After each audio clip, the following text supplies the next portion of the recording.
Okay, so today we're going to be going through some gas law examples here. All right, so first up we're going to start off with Boyle's law. Okay, so Boyle's law is that pressure times volume is equal to pressure times volume. So for our little example here, we'll just imagine, we have, a water bottle or something that's up on the top of a mountain, and then we just bring it back down to sea level here. So we're basically going up here from our mountain down to sea level. And on top of the mountain, this is going to be our pressure and our volume. And then when we finally get down to sea level, our new pressure will be. And we want to figure out, well, what is our new volume here? Now, right here I have 0.65 atmospheres or 494 torr. These are equivalent to the same pressure. Same way down here, 1 atmosphere is equal to 760 torr.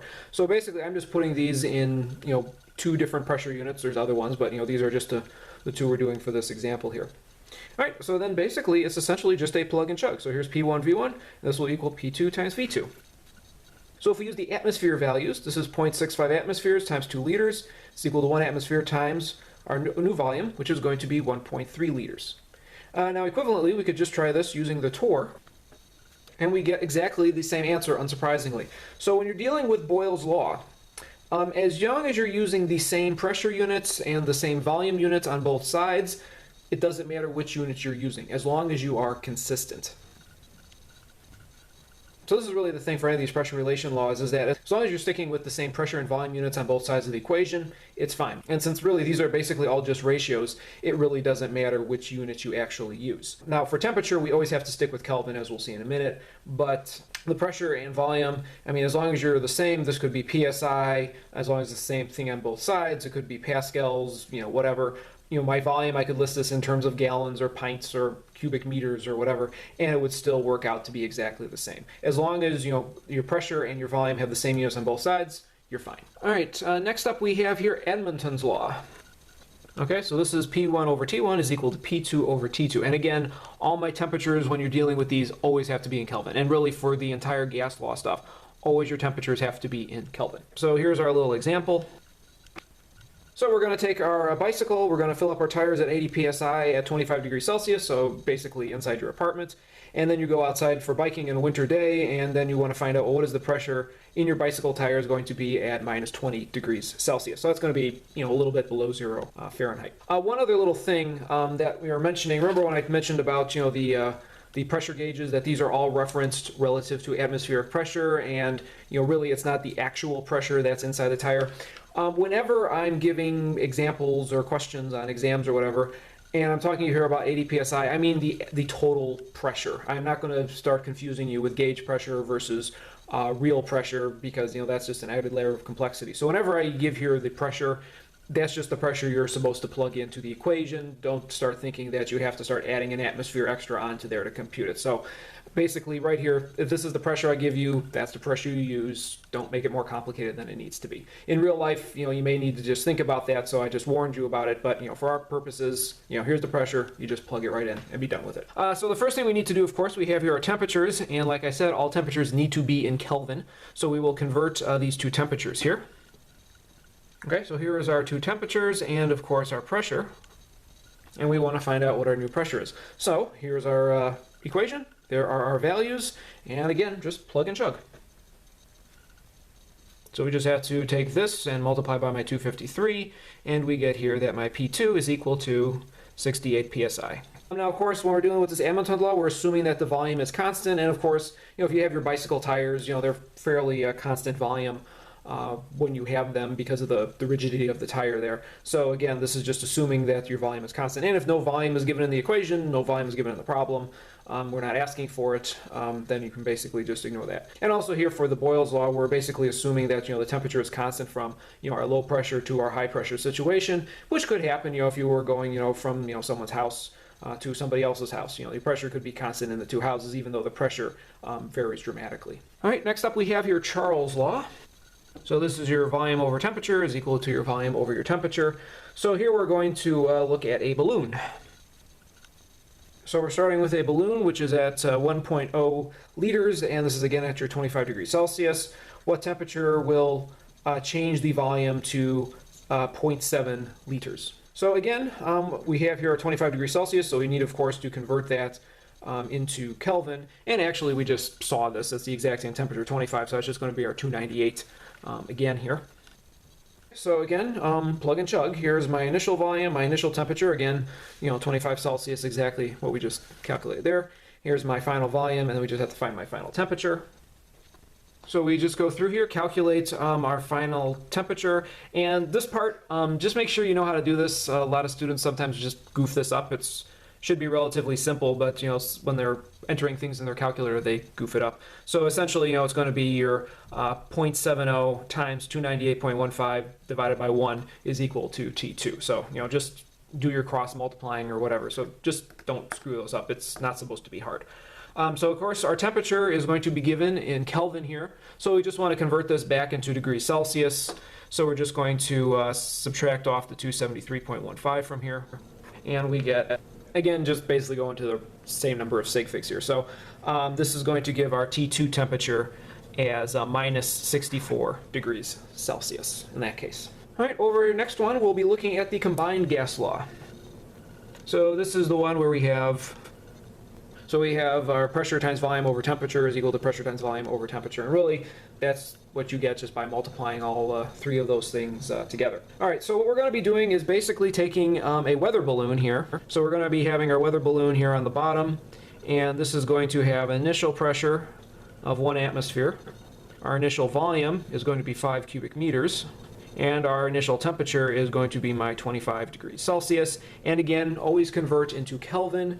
So we know this, from before, which is just 298.15 Kelvin here. All right, and then the weather balloon is going to go up into the sky, and it's going to have new properties now. So this is going up towards the stratosphere. And the temperature in this case, I'll start here with my pressure. So my pressure in this case, pre-2, is going to be 150 torr. My volume is what we're actually looking for in this case.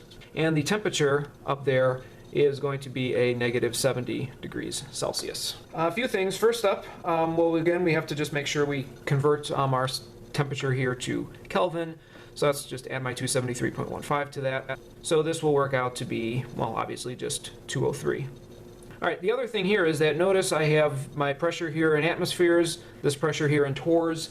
Again, like I mentioned a few minutes ago, for these you can use any units, but make sure they are consistent on both sides. So right here I have torr, I have atmospheres. Make sure you just step back and say, wait a minute, these both have to be the same. You can either go here and say 1 atmosphere is 760 torr and be done with it, or you could go over here and just take the 150 torr and convert it into atmospheres. Either way will be perfectly fine. As long as they're the same unit, that's all we really care about. So anyway, I'll just go here and take the 150 and put it into atmospheres, just to show you, because this can be a little bit too simple, just to remind you all. And then this is using the conversion factors, which we saw on the pressure and barometer video 1. All right, so that's going to work out to be 0.2 atmospheres. So at this point, it's basically just a matter of plugging and chugging all of these things into our equation here. So using my P1 V1 over T1. So that's just how we set it up. And again, we just have to solve for V2. So you just, 1 times 5 over 298.15. Multiply by 203.15 divided by 0.2, and we get here that my V2 is equal to 17.0 cubic meters. All right, so that's going to be the volume of my balloon when it reaches the atmosphere. Now, the volume here has gone from 5 meters to 17 cubic meters, so the volume has actually gone up a little over 3 times, even though the temperature dropped, but the pressure dropped more, and that enabled this thing to actually inflate out a little bit better. All right, next up we will use the ideal gas law. Okay, so PV equals nRT, or perv nert. All right, so our example here will be... All right, so we're going to be taking 2 moles of hydrogen gas and 1 mole of an oxygen. Again, they are going to be in the same container, reacting at 298 Kelvin in a 40-liter rigid container to form 2 moles of water at 398 Kelvin. What are the initial and final pressures in atmospheres? Okay, so again, our basic reaction here is going to be 2H2O plus oxygen give us 2 waters. So of course this is our basic reaction we're dealing with. So right here I have 2 moles of hydrogen, there's my 2 moles of hydrogen, 1 mole of oxygen, there's my 1 mole, is going to give me 2 moles of water over here. So this is nice and balanced. There's no limiting reagents or anything we have to actually worry about with this. Also notice here, this is a 40-liter rigid container, meaning before and after the reaction, it will still be 40 liters. So we have that. And also I put here the temperature was 298 over here, and for my final was 398. I specifically chose over here 398 Kelvin because water specifically boils at 373. So therefore, I wanted to make sure that this temperature was above the boiling point of water, so we wouldn't have to worry about water actually becoming a liquid again. So this would all be in the form of vapor here. A few things. First up, I have here 2 moles of hydrogen, 1 mole of oxygen. Remember, we were talking about gases, they're basically non-interacting, so we're just going to add up the number of moles of gas we have, and that's just going to be directly proportional to the pressure. So N1 in this case. So when we're doing with this reaction, we're not going to be dealing with the 2 or the 1. We're just going to care that there are 3 moles total. That's all we really are worrying about in this case here. The next one is, of course, for N2, and that's just going to be our 2 moles. All right, and that's obviously just going to be 2 moles total in that case. So at this point, we can just simply plug and chug things in there. So just rearranging our PV equals nRT, so we can just divide through here by the volume to get my pressures. So my N1 is going to be 3 moles. And now my R. Remember, there's a couple of different R's that we can use. The R that we will use in this case is, notice right here, my volume is in liters, and I want my pressure in atmospheres. So that's going to be the R that contains liters and atmospheres, and this is going to be the 0.0820581. And my temperature is 298, and my volume is 40 liters. Okay, now just to prove that everything cancels out here, notice my moles go away, my Kelvin go away, my liters go away, and I'm left here with atmospheres, which is the unit that I want.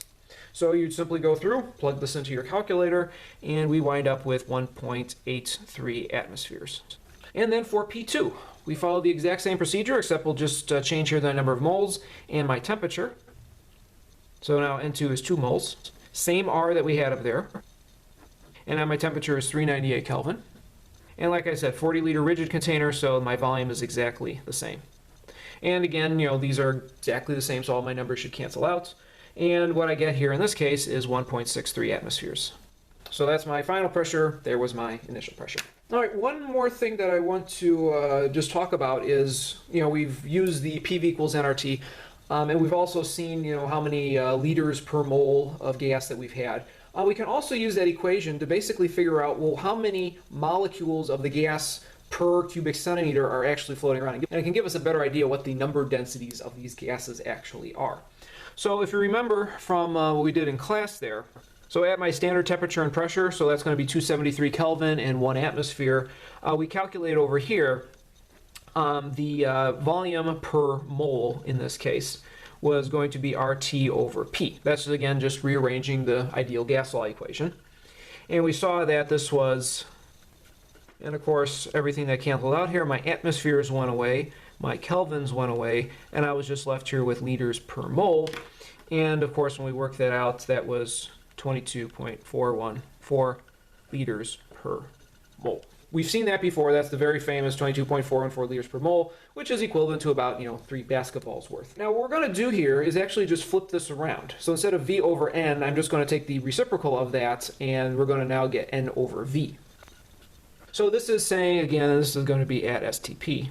So this is again saying that in every liter, there is going to be 0.04461 moles of the gas. Okay, that's fine. Now, what we're going to do right here is take this value and use it to figure out, well, how many molecules of gas are actually in there by multiplying this by Avogadro's number.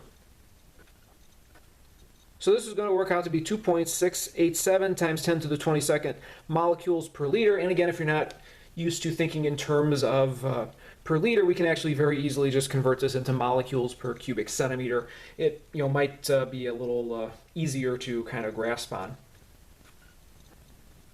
So essentially, if we're looking here at the number density of a gas at STP, this is going to be around 2.687 times 10 to the 19th molecules per cubic centimeter. So really, that's a pretty good idea and pretty good estimate of exactly how many gas molecules are actually bouncing around you in every cubic centimeter right now, just to get a feel for exactly how dense the air actually is. And finally, we'll just go through some orders of magnitudes of similar pressures that we see here on Earth to hopefully give a better idea of just some of the ranges that we actually encounter. So just to remind ourselves, one atmosphere is approximately 10 to the 5th pascals. Okay, it's actually 101,325, but it's around 10 to the 5th, to within a few percent there. Okay, so it's about 10 to the 5th pascals. Mars, actually, it's average pressure, although it can vary, where you are on the surface. Its pressure here is going to be around 600 pascals or so. All right. So that's why, if you happen to be stranded on Mars, you can't walk outside because, even if there was adequate oxygen and everything, the pressure is way, way too low, and any water and stuff will literally just boil off of your surface there. So you need to be in a pressurized environment. And sometimes just not fully appreciate, just how weak of an atmosphere that Mars actually has. It is less than 1% of the Earth's pressure. So, it's not like, just going up to the top of Mount Everest. This is way, way beyond that. All right, another place that you might be there is low Earth orbit. And the pressure there is about 10 to the minus 8th pascals or so. So, even though you like to think of it as vacuum, and it is very, very like a good vacuum here on Earth, there are still air molecules up there, and actually, it is causing a little bit of drag on the satellites, and that's why they need to be periodically boosted, because otherwise the drag force will slow them down, and eventually they will, actually burn back up into the upper atmosphere of the Earth. And even the International Space Station, if you look here, you can see that every couple of months or so they need to boost themselves to a higher orbit because the drag of the very tenuous atmosphere at those levels does actually slow the space station down. They need to boost it up, to prevent burning up in the atmosphere. The surface of the Moon, on the other hand, is much lower, around 10 to the minus 11th pascals or so. The lowest laboratory vacuum attained on Earth has a pressure of about 10 to the minus 12 pascals, and this was done at the LHC, the Large Hadron Collider. That's that large particle accelerator where they found the Higgs boson in Europe. And they needed such low vacuum because, of course, if you are doing a particle accelerator, you have protons speeding around at just a tad below the speed of light, and you want to make sure that there's nothing for them to run into, so you need very, very good vacuum. And they, achieved basically the lowest vacuum here on Earth, and is actually lower than the pressure that is actually on the Moon. And by the way, you might think, well, how does the Moon have any atmosphere? Well, it's a very tenuous atmosphere. It's basically as the solar wind bumps into it, you have obviously the solar wind is causing some pressure as well, and then there's ions and stuff that are being flung up from the Moon's surface as it's being impacted, and it's there. It has been measured, but it is extremely small.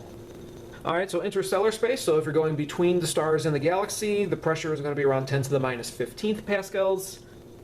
And if you're in intergalactic space, this is the space between galaxies in the universe, the pressure is going to be around 10 to the minus 17th pascals. So to figure out what these pressures are in terms of how many atoms or molecules per cubic centimeter, we could just use the same ideal gas law equation that we've seen up here, and then do exactly the same kind of calculation. Obviously, we just have to go through here, convert our pascals into atmospheres, so the number of atmospheres, of course, would be about 10 to the 5th times lower. But the only one other thing that we just need to be aware of is, of course, the temperature at all these locations is not uniform. So, obviously, if you're in intergalactic space or interstellar space, the temperature is going to be much, much colder. It's probably going to be anywhere above 3 Kelvin to, maybe 10 or 20 Kelvin, depending on your location. The laboratory vacuum, that could be around the temperature of liquid helium for those gas molecules there. The moon surface could be quite hot. And in low Earth orbit, it's actually quite warm up there because you have the gas particles being slammed into by the solar wind. However, it is so tenuous that you can't actually warm up, even though the particles themselves have large energies. So I'm just going to give here, some approximate number densities. These can obviously vary depending on which things you actually choose, but it's just a good guess as to the densities for these. All right, so for Mars, this is going to be around 10 to the 17th molecules per cubic centimeter. Now, this, you might say, well, shouldn't that be a little bit lower? But Mars is also dealing with colder temperatures, so the gas molecules don't have quite as much energy down there. Low Earth orbit, over here, the 10 to the minus 8th. Low Earth orbit here actually works out to be around 10 to the 5th molecules per cubic centimeter. Again, now this, like I said, it's quite toasty up there. The temperatures can be, tens of thousands of Kelvin, so the pressure won't actually need as many gas molecules moving around. The moon's surface over here, that could be around 2,500 or so. The lowest laboratory vacuum, that would be around 250. This one could be from anywhere from 10 to 100 or so. And then down here, this could actually work out to be something like 0.2 molecules per cubic centimeter. And you're like, well, wait a minute, that's a fraction of a molecule per cubic centimeter. Well, no, it just means that, and really this wouldn't be molecules in interstellar space, it would really just be atoms, because it's just so diffuse that no two little atoms could actually find each other. Now, this is actually so low, it just means that out of every 5 cubic centimeters, you'd probably find one atom by itself. So that's just all that's going on here. It's just that there's 4 times out of 5, you look at a cubic centimeter, there won't even be an atom inside of there. So just as orders of magnitude, we're looking at our normal air around 10 to the 19th down to less than 1. All right, so just to give you an idea of some of the orders of magnitude for the number densities for these gases here. All right, and finally here we'll just have the van der Waals equation. Okay, so here is the van der Waals equation. All right, so this is going to be our problem here. All right, so this is basically 2 parts. First of all, we're going to calculate how many moles of nitrogen will pressurize a 30-liter gas cylinder to 140 atmospheres at 298 Kelvin using the ideal gas law. All right, so that should be relatively simple. All we are doing is just taking here our PV equals nRT and plugging in these numbers to calculate that. All right. Then once we've calculated how many moles it is, we will go there and find out, okay, well now using the van der Waals equation, what is my actual pressure going to be? Okay, so first up, for part 1, we are going to calculate how many moles this will actually take. Okay, so for part 1, we just did PV equal over RT is equal to our number of moles. So that's just rearranging the ideal gas law equation. So here my pressure was 140 atmospheres, which we saw. Our volume was 30 liters. And our temperature was 298 Kelvin. And then, of course, the R that we chose was the one that is the 0.082058 liter atmospheres per mole Kelvin. And again, just to prove that all my stuff cancels out correctly, my liters go away, my atmospheres go away, my kelvins go away, and I'm left here with 1 over moles, which just gives me moles. Okay, so that's going to be 171.75 moles of nitrogen. Now I'm going to take this answer over here for my N and plug this into the N's that we see up in this equation here. Right? And then once I do that, I will be able to calculate what my new pressure is. The first thing I need to do is actually just rearrange this equation so I actually get my pressure so I can solve this quite easily. So what I'm going to do in this case is divide by the V minus NB, and then I'm going to subtract off the N squared A over V squared. So I'm just going to, first of all, just rearrange this van der Waals equation here. So that's all I did. See, I just divided by the V minus NB, right?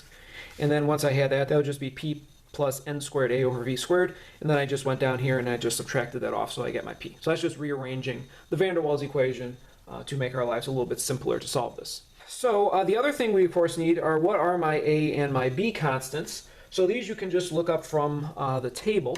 So A is going to be equal to, and my B is, okay, so these are the two numbers. These you look up in a table will be given to you and anything like that. So you'll have these. And then of course we have up here my 171.75. That's going to be my N value. And then my volume is going to be the same. My temperature is going to be the same. The only thing that's different here is the pressure, because that one we're going to see what the actual pressure is, not the theoretical pressure that we tried to do over here with 140 atmospheres. So we're basically looking for, this was my theoretical with the ideal gas law. Now we're looking what the actual prediction is from the van der Waals equation. So now it's just a little bit of plug and chug. Now just to show that all these units, even though I have units flying all over the place here, they actually all do cancel out. So first up, notice here my moles, these cancel out. My kelvins cancel out, so I can write these off very easily. And now notice here, moles times liters per mole, so that's going to go away. And now I'm going to have liters minus liters, so that's great. So my liters are going to cancel out with the liters, which are up here, and I'm left with atmospheres on the top. So that's good. Down here, of course, I have moles squared.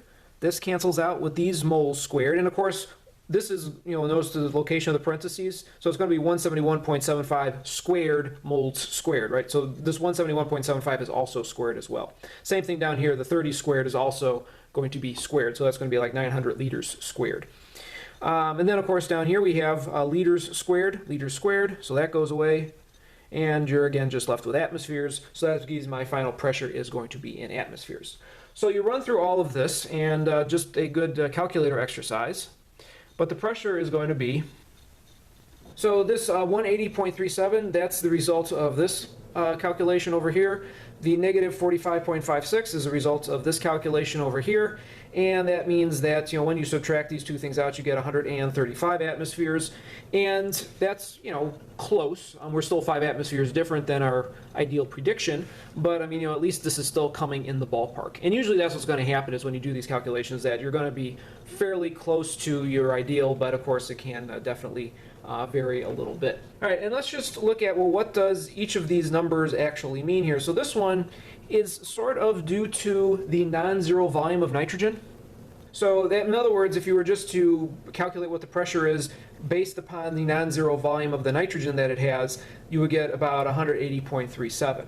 But then, of course, we also have to account for the attraction between the different nitrogen molecules, and that's going to subtract off some pressure. So because of this attraction, that's going to reduce the pressure a little bit. The non-zero volume increases the pressure a little bit, and then you have the two forces basically competing against one another, and we wind up here with most of and we end up here with most of those contributions canceling each other out, and we get here 135 atmospheres. And this is also why, just to demonstrate that when you're using the van der Waals equation, you can't just say, well, I'll just ignore this part or ignore this part. It should be pretty close because, as you can see, they are significant fractions of one another. So you need to always calculate both of these things out, because if you ignore one, you will get a very wrong answer. So anyway, we went through a bunch of problems today. I highly suggest that you go through them by yourself. Make sure you understand all of them. If you have any questions, please just let me know. But otherwise, I will just stop this here.